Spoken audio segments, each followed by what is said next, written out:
So today we're going to talk about the reverse mortgage guide, what to do, what options do you have, and how do reverse mortgages work. If we haven't met, my name's Jose, and I help homeowners in Westchester make the best decisions for the largest asset they own, their home. So let's get right into it. So I'm going to link this full guide below, so you can go ahead and download it, share it, whatever you need. And it's how to start your home with a reverse mortgage, just a reverse mortgage 101.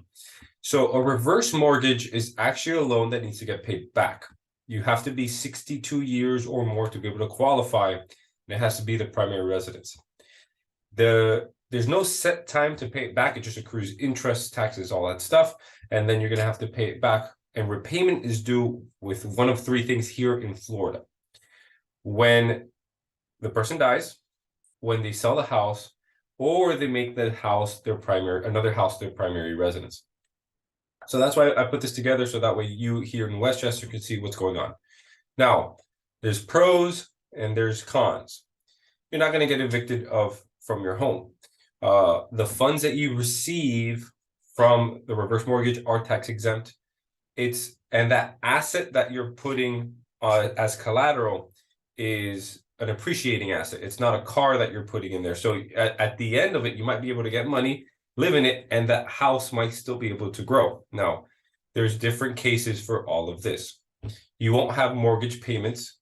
It does not affect your home ownership. Like now the bank isn't the owner. You're still the owner. You're just pulling out the equity, and you possibly could still sell for a profit. Now, the cons, what's not so good? You still have to keep up with taxes and insurance. It does accrue interest monthly. There are restrictions, and this is case by case. Specifically, renting it out, you can't do that. Moving other people in there, things like that. It's just you will not be able to do that. There are restrictions. There's legal fees that pay off, and loans might be changed and sold to other lenders. And this happens all the time. A bank will sell its note, its promise to pay, to someone else, so that way they get the money, and that happens all the time. Now, 4 tips if you do decide to sell with a reverse mortgage, and this is the process. First thing you want to do is contact the lender. We're going to request a payoff to include the legal fees, and then what they are going to include in that is a rate per day after that. So let's say if the entire fees are $100,000 up to January 1st, it's going to say and a $14 per diem. That means per day after that, it's $14. So you can go ahead and calculate it.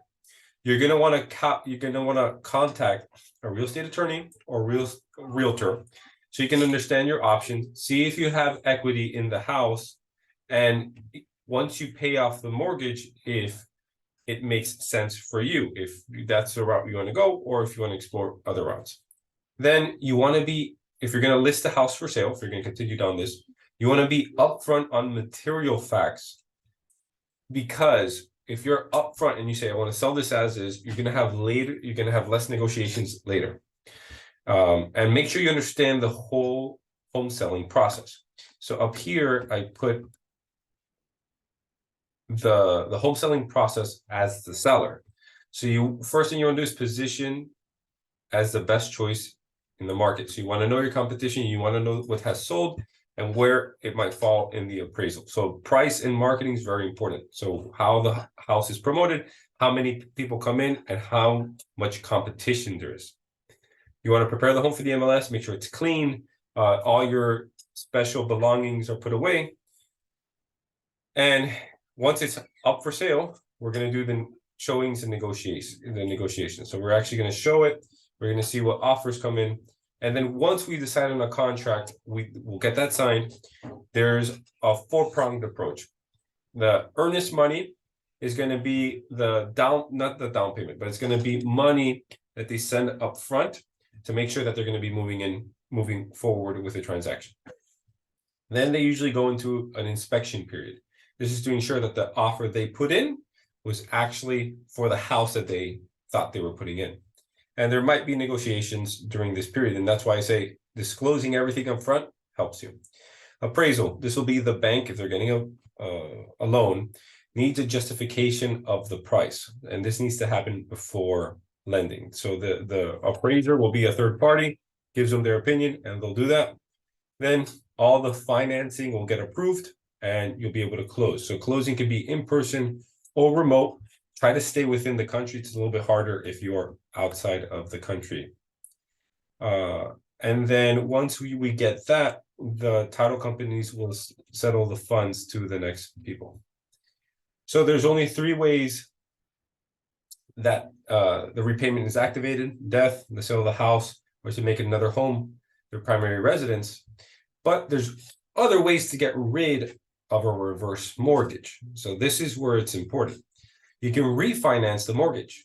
So this is like any other mortgage. You get a better rate, you can refinance. They do charge some points, but it's a way to get rid of that reverse mortgage. You can take out a completely new mortgage, pay it off, kind of similar to this, or you can return the house. So a deed in lieu of foreclosure is you return the house to the lender. You give it to them to avoid foreclosing.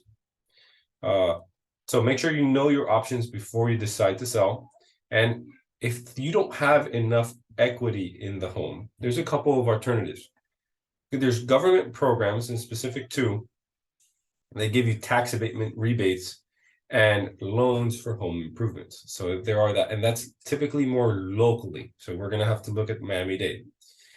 Curbio is a company, and what I should have written here is home improvement companies are becoming more popular, but they don't charge fees up front. So this will go against the house, and at closing, it gets paid out. So if you don't have enough equity, and the home needs repairs, this is a good option. They will do the repairs, they'll hire the workers, they'll do all that. And then at closing, there's going to be a lien, and that gets paid out with the closing of the home. So that way they can improve the value of your home. You don't pay up front. They typically will charge at market value, or a little bit more than market value of the cost of repairing, but it is a good option if you need to go that way and you don't have the money up front. So my name's Jose. If you need anything, here's my contact, even if you're curious about what's going on, if neighbor's house, anything like that.